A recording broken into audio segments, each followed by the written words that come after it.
Hello, I'd like to welcome you to the Brian A. Joyce report, and we're going to have a role reversal today, and I've asked if I could interview Senator Brian A. Joyce for the Brian A. Joyce report. I'm Mary Gormley. I'm the Superintendent of Schools in Milton, and Brian, to start this report for all of those viewing who might not know about your work, your experience, and your expertise, and what you bring to the voters and the citizens in the district that you serve.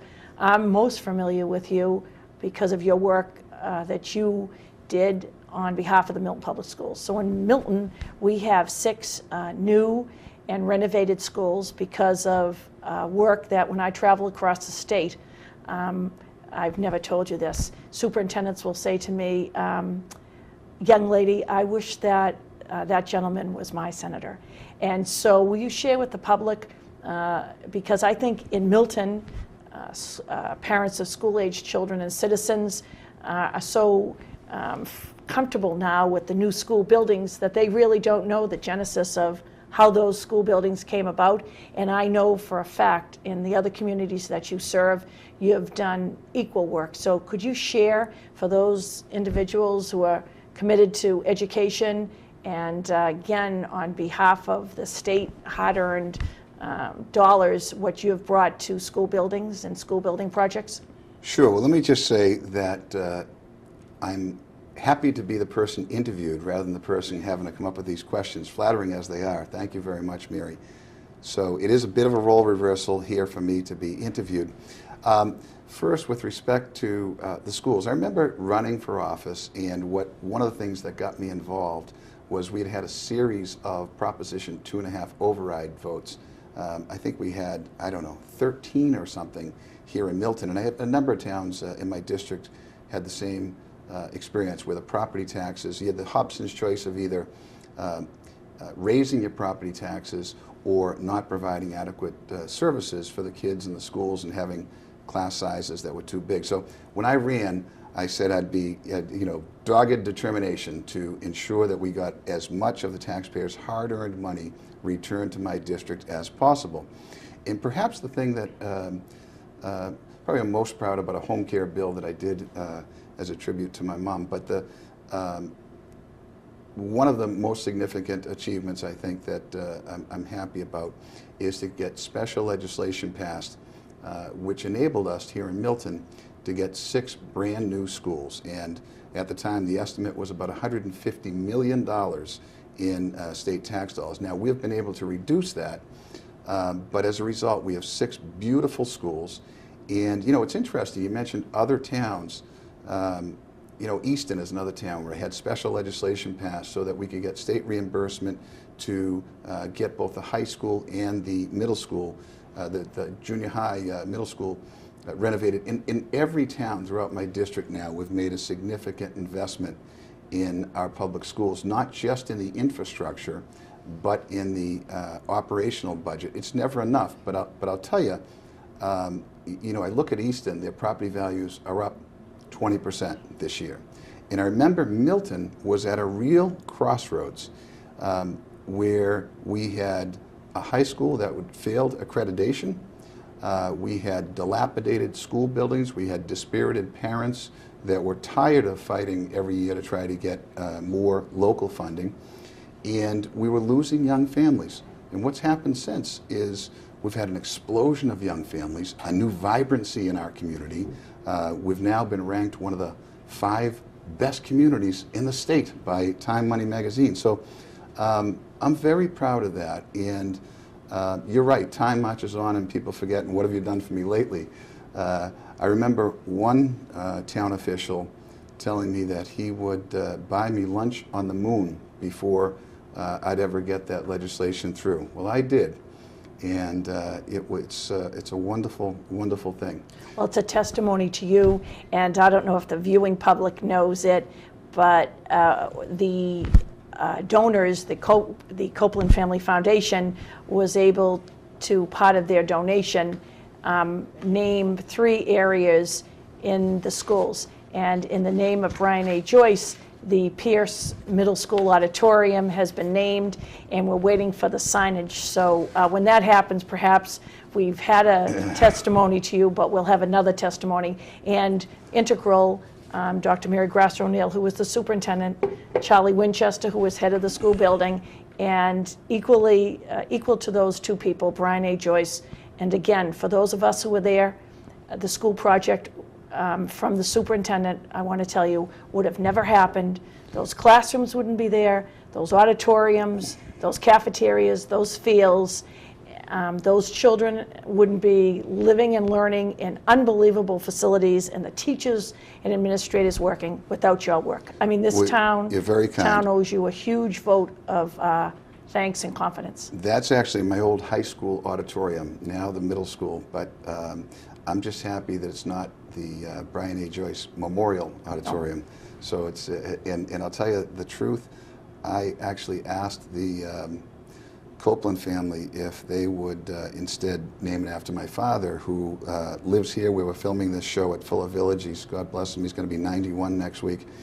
And he was a longtime Milton Town meeting member for about 40 years, and that was the hall where we had town meeting, but much to my chagrin, they said no. But that's a nice thing. But what's more important, I think, is that we have thousands of children now, really throughout my district. It's funny, someone just handed me from my office paperwork about all the other towns, and I won't go through it all, but every single town now has enjoyed an investment in their schools. And again, it's a difficult time, even though we're coming out of now a very difficult economy. I was just last week with the mayor in Braintree, in the state treasurer, presenting money for the South Middle School. I mentioned Easton and East Bridgewater's now renovating schools. Those are state dollars, and we need you to lobby for them, and you have. And it's a prudent investment of state dollars. First, it does take pressure off your local property taxes, and second, we see a direct correlation between investing in our schools, and we need to prepare these children in this knowledge-based economy. It all comes back to really jobs in the economy and preparing our children now to compete. They're as likely to compete with someone from Bangladesh as they are to compete with someone from Brockton. I'll give you an example. Last week, I was with the governor and the CEO, who actually is from here in Milton, a guy named Jeff Mackay, at a company right out here in 138 in Canton called Organogenesis.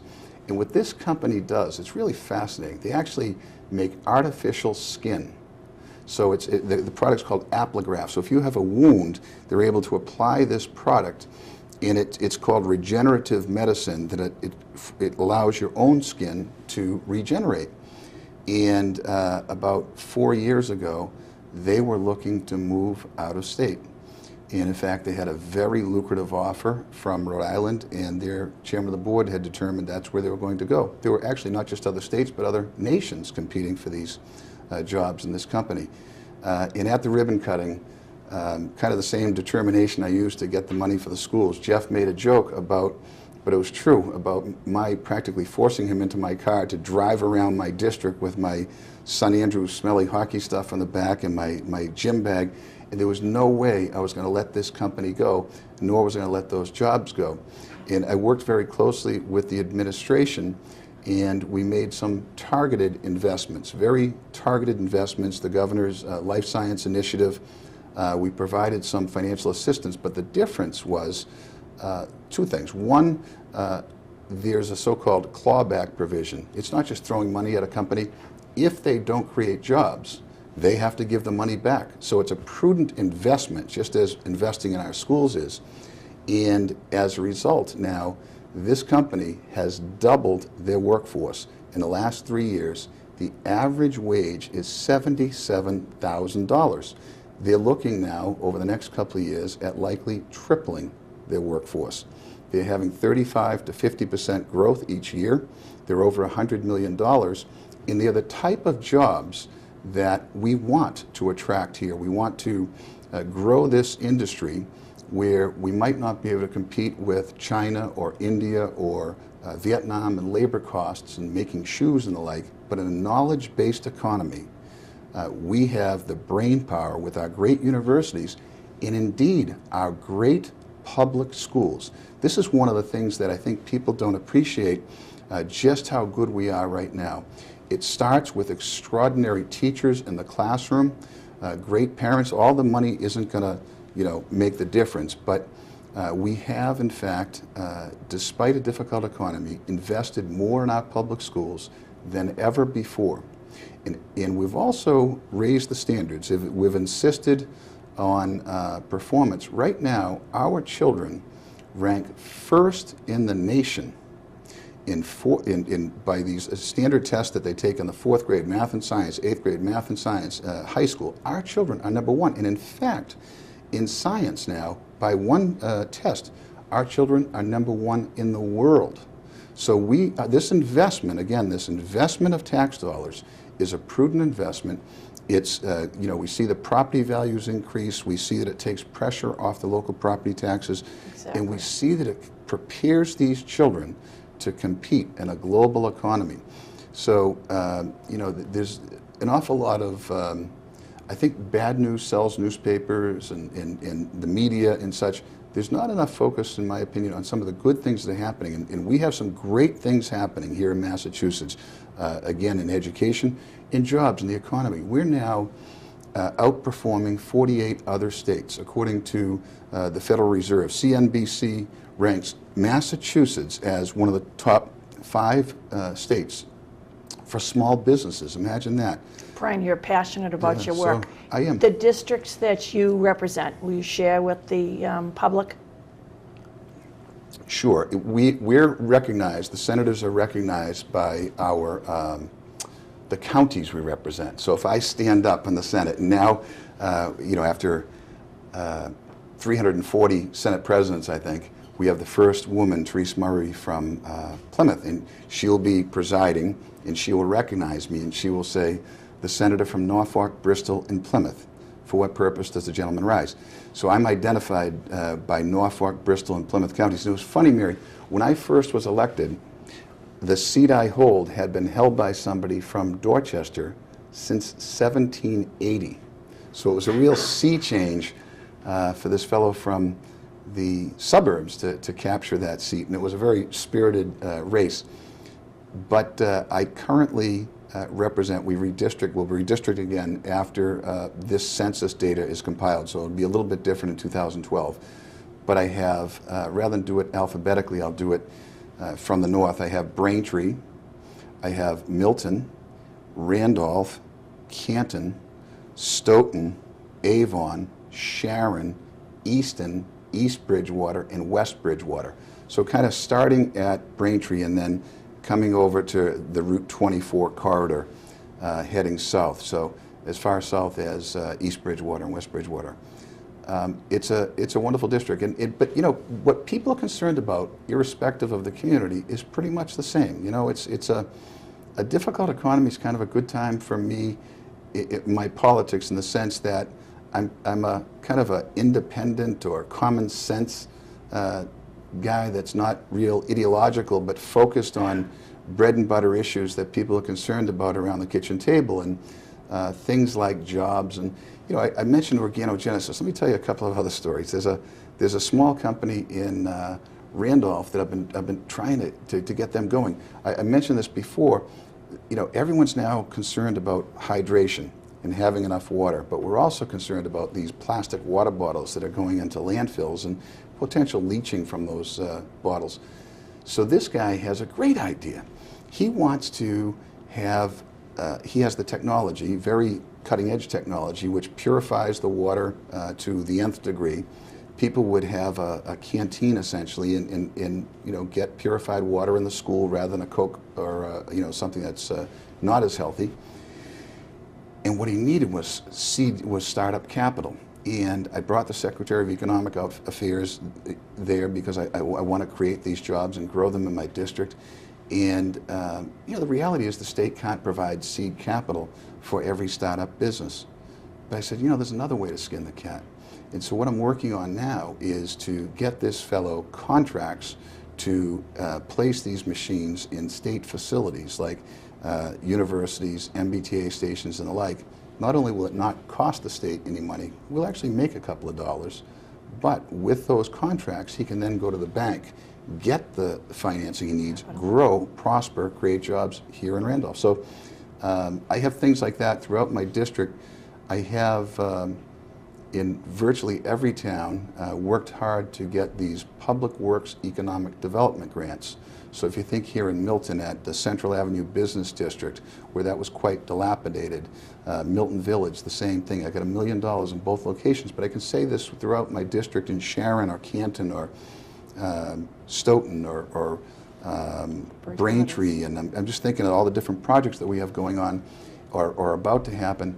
And what happens is, it's a prudent investment of public tax dollars on infrastructure that then leverages private investment. You fix up the business area, businesses want to come, and it ends up, you have more revenue come in than you put out. It's a good investment. We've seen it happen repeatedly, and that's where we're driving our economic rebound, is through small businesses. And small businesses mean jobs. Right. And so people look to you and look to the government, and we've been the recipient of stimulus funds and the jobs bill, all coming through the government.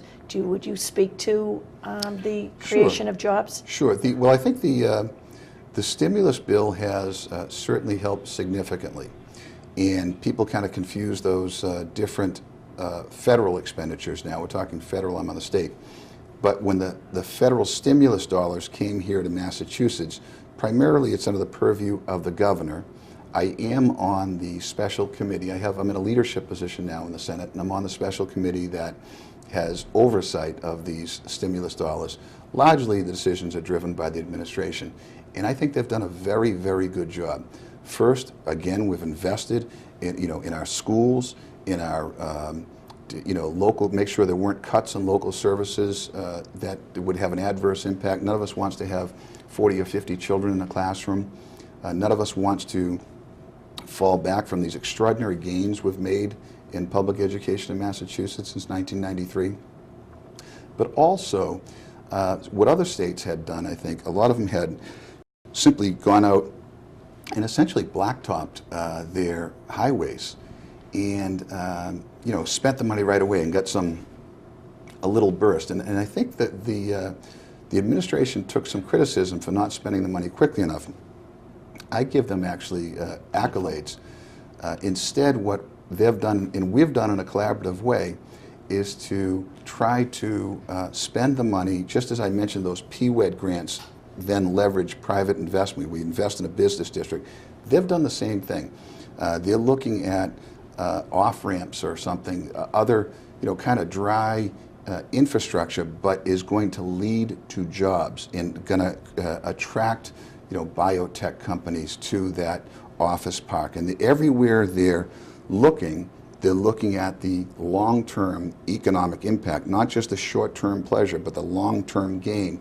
And I think that's the right approach, and I think they deserve a lot of credit. So the good news now is we've had 7 straight months, and I think we're about to have an announcement, 8 straight months of job gains. We've been adding jobs here in Massachusetts. We're over 65,000 in the first 6 months at a faster rate than any state in the union.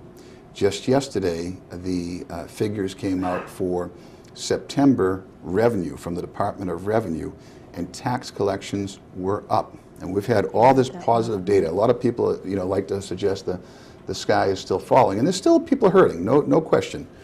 But as John Adams said, facts are stubborn things, and the facts are that we have more people working. We're adding them at a faster rate than any other state in the country.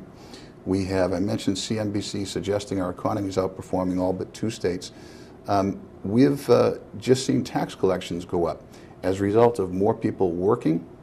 They're paying income tax, more people purchasing, sales tax, more people dining, meals tax. And so the trend is positive. We still have a long way to go. There's about a 9.6% unemployment rate nationally. Here in Massachusetts, it's below 9%. Here in my district, it's below 8%. Now, I won't sleep or be happy until everybody who wants to work can work, and that's job one, but the trend is positive. Anyone who knows Senator Joyce knows that first you're a family person. Yeah. And your wife, without even noticing it, you mentioned your father, your mother, and your children. So would you share with the viewing audience, I'm fortunate enough to know your family, but to know you is to know your family. And Well, would you share with us? Sure. I'm blessed with a wonderful family. I'm the baby of 8, and in 1988, Mary and I purchased a house next door to my parents. And I mentioned my bill called the Equal Choice Bill.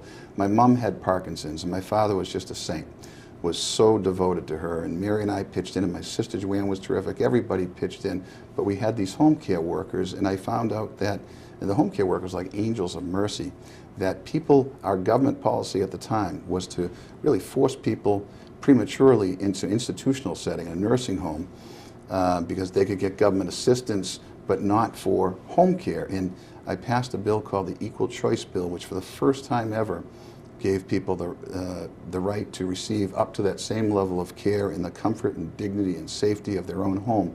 So that was a nice tribute to my mom, and we lost her about 4 years ago. And my father, who will be 91 in a couple of weeks, yeah, God love him, you know, he has a special friend here now who's 75, so life is good. Mary and I have 5 children, and I just had my 48th birthday about 3 weeks ago, and Jake, who you know, Jake won the Mary Schofield Award at Glover School, and still, because of that French he learned in the Milton French Immersion Program, is completely fluent. We're very proud of him, and he's in his senior year at Harvard. And I had that discussion at a birthday brunch that, Jake, what are you going to do with your life? And Mary, he dropped a bomb and told me you know, this is a kid that varsity athlete, Harvard, could do anything, and he wants to join the Marines. And so Mary and I are trying to digest that. We're very proud of him, but candidly, I have mixed feelings. I don't want anything to happen to my baby, but so we're figuring that out. Mike is a junior at BC. He's the youngest elected official in the history of Massachusetts. When he got elected town meeting member here at 18, he's a great kid. And my campaign manager, but he's gone, he's off at school. And he's taking care of my daughter Maggie, who is a freshman at BC. So imagine, for those of you concerned about tuition bills, believe me, I feel your pain. You know, Mary and I work as hard as we possibly can, and we still can't seem to, I don't know, my mortgages have mortgages. And then we have Jimmy is in the 9th grade and Andrew's in the 7th grade. So life is good. Well, to know you is to know your family and your hard work and your work at the state level. You referred to Randolph, you referred to bringing industry into Canton, and for those of us on the other end of the districts that you service, the Bridgewaters. Tell us about the Bridgewaters and what's happening there. I was at a company last week in West Bridgewater called eFill America, working with an entrepreneur who has, again, clever fellow who determined we have all these trucks.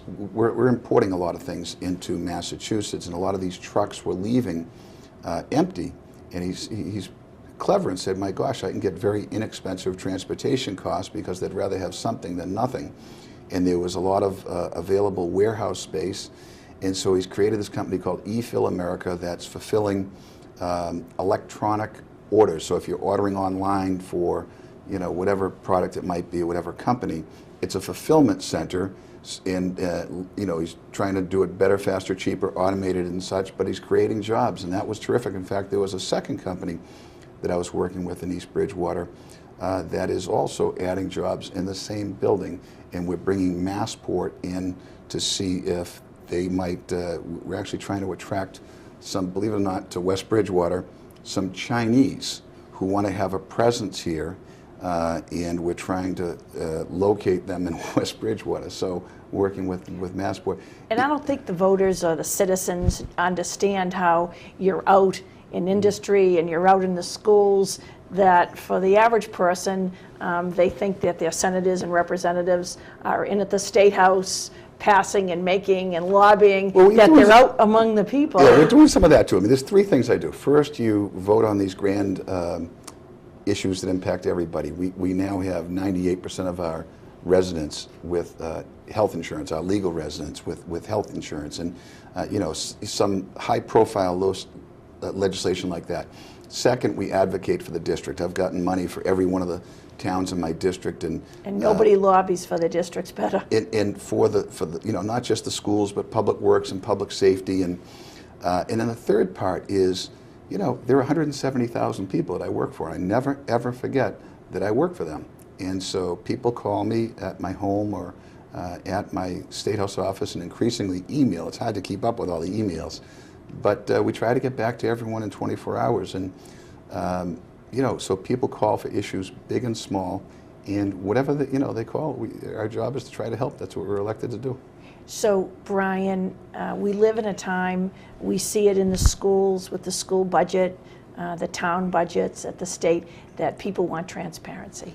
Absolutely. They want to know, and they're good judge. You said that Absolutely. You work for that many people. I often call them, they're the consumers. They vote you in. They Absolutely. want somebody, you epitomize, for the people that I know, you epitomize somebody that's honest, that's transparent, that tells the truth. Will you talk about the transparency that Sure. the consumer, the citizen, the voter wants? In fact, I've supported legislation now to have every single public dollar ought to be available to folks on the internet so they can see where their hard-earned tax dollars are going.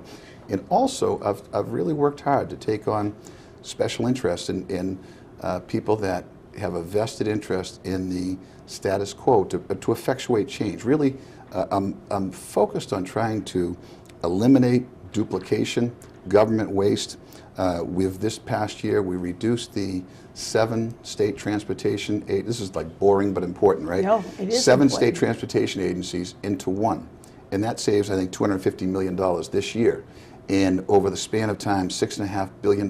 We don't need 2 sets of lawyers, 2 sets of accountants, or 7 sets. And isn't a Milton resident involved with? Jeff Mullins, terrific Secretary of Transportation. Absolutely, my law school classmate and fellow Little League coach. We coached Little League together. But the second thing that I worked on, again with this administration, I give them a lot of credit. We passed probably the toughest ethics and lobbying bill in the country. In fact, I got an award from Common Cause for this because I was one of the authors, and the governor got an award as well, and deservedly so. So that was geared toward reducing the kind of the shenanigans and worse. And people, there are very, very, very good people in every profession. There are bad in every profession. The people deserve honest and effective representation and transparency. So we've worked toward that with both the transportation reform, the ethics reform, and campaign finance reform, and also I helped push through the pension reform. I mean, the average public pensioner makes $26,000, but there are people that are abused and game the system, and we took steps this year to stop that. So yeah, that's a big part. I mean, yes, we need to prudently invest the taxpayers' money, their hard-earned money, and second, we have to convince them to the greatest extent possible we're going to make great use of that, as you do in the Milton schools, that you have to stretch every dollar to be $1.10. Responsible for every dime. Senator Brian A. Joyce. I think she could take over this show, by the way. Senator Brian A. Joyce, with the election coming up, and you have voters listening to you today, and again, a great summary. That's the Brian Joyce that we've followed your career. What do you have to say to the voters who in the next few weeks are evaluating where they're going to vote, who they're going to vote for? I get what I said earlier. I never forget for whom I work. And I promised when I ran several years ago that I would give my heart and my industry for the taxpayers, for the school children, for the seniors. And I think I've done so. I hope the majority of you think I've done so. Whether you do or not, I hope you vote on November 2nd, hopefully for me. But irrespective, it's a pleasure for me to work for you, and please let me know if I can ever be of assistance. Thank you, Brian.